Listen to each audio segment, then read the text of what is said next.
Welcome to Prince Jordan house.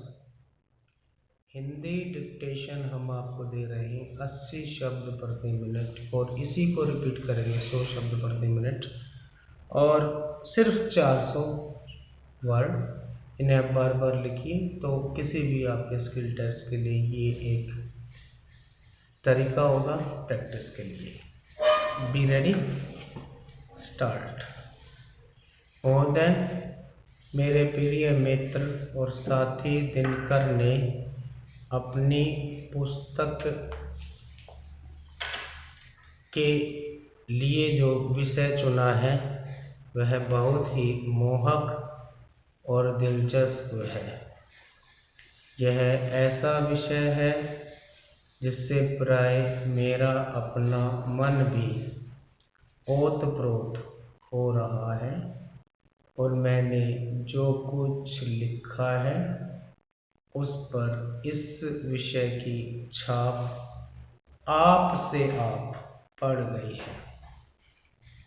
प्राय मैं अपने आप से प्रश्न करता हूँ, भारत है क्या, उसका महत्व या सार क्या है, उसका अस्तित्व क्या है और उसका क्रमिक निर्माण हुआ है तथा अतीत और वर्तमान विश्व को प्रभावित करने वाली प्रमुख प्रवृत्तियों के साथ उसका संबंध क्या है। यह विषय अत्यंत विशाल है और उसके दायरे में भारत से बाहर के तमाम मानवीय व्यापार आ जाते हैं और मेरा विचार है कि किसी भी व्यक्ति के लिए यह संभव नहीं है कि वह इस संपूर्ण विषय पहलुओं को लेकर अकेला ही न्याय कर सके। फिर भी इसके कुछ विशेष पहलुओं को लेकर उन्हें समझने की कोशिश की जा सकती है। कम से कम यह तो संभव है कि हम अपने भारत को समझने का प्रयास करें। यद्यपि सारे संसार को अपने सामने न रखने पर भारत विषयक जो ज्ञान हम प्राप्त करेंगे वह अधूरा होगा। संस्कृति है क्या?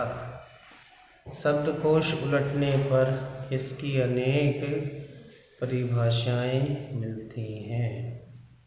एक बड़े लेखक का कहना है कि संसार भर में जो भी सर्वोत्तम बातें जानी या कही गई हैं उनसे अपने आप को परिचित करना संस्कृति है।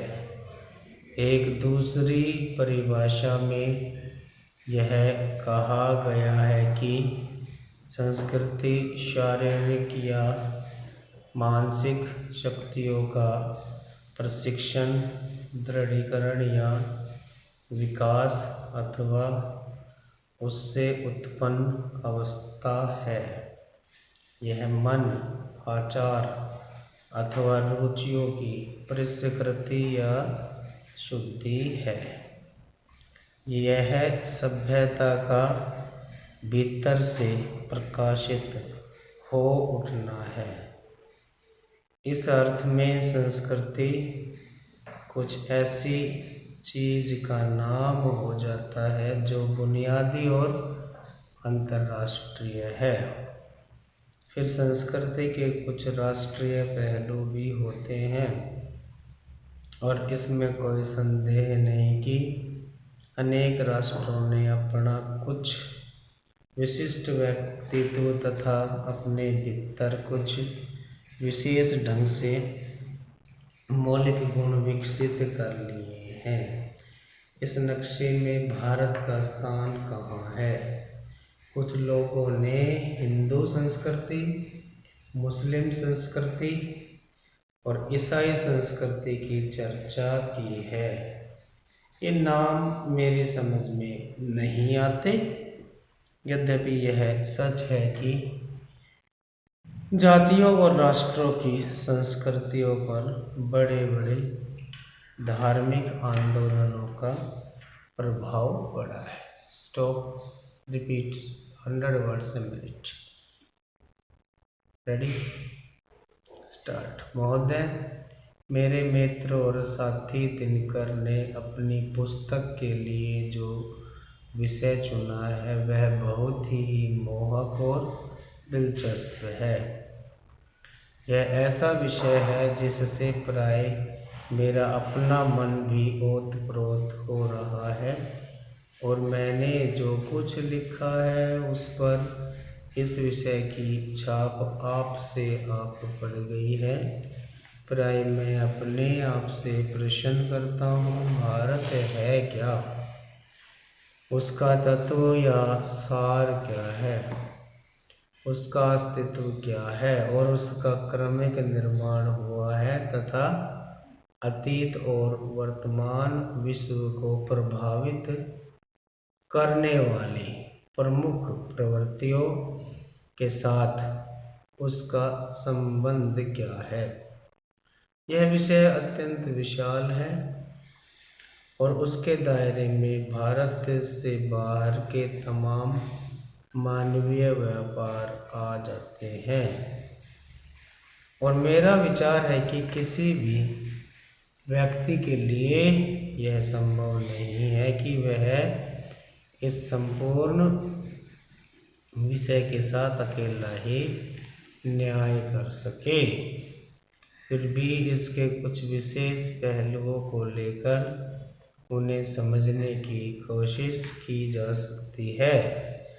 कम से कम यह तो संभव है कि हम अपने भारत को समझने का प्रयास करें। यद्यपि सारे संसार को अपने सामने न रखने पर भारत विषयक जो ज्ञान हम प्राप्त करेंगे वह अधूरा होगा। संस्कृति है क्या? शब्दकोश उलटने पर इसकी अनेक परिभाषाएं मिलती हैं। एक बड़े लेखक का कहना है कि संसार भर में जो भी सर्वोत्तम बातें जानी या कही गई हैं उनसे अपने आप को परिचित करना संस्कृति है। एक दूसरी परिभाषा में यह कहा गया है कि संस्कृति शारीरिक या मानसिक शक्तियों का प्रशिक्षण, दृढ़ीकरण या विकास अथवा उससे उत्पन्न अवस्था है।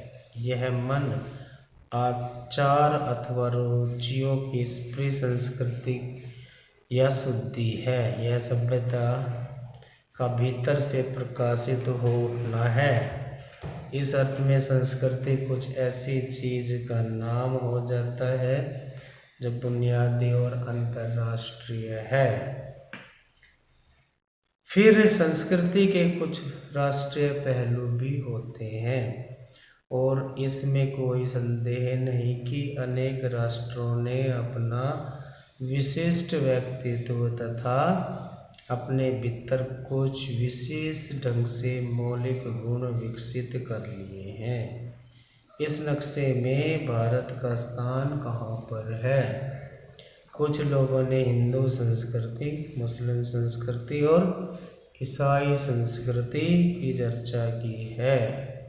ये नाम मेरी समझ में नहीं आते, यद्यपि यह सच है कि जातियों और राष्ट्रों की संस्कृतियों पर बड़े बड़े धार्मिक आंदोलनों का प्रभाव पड़ा है। स्टॉप। Thank you.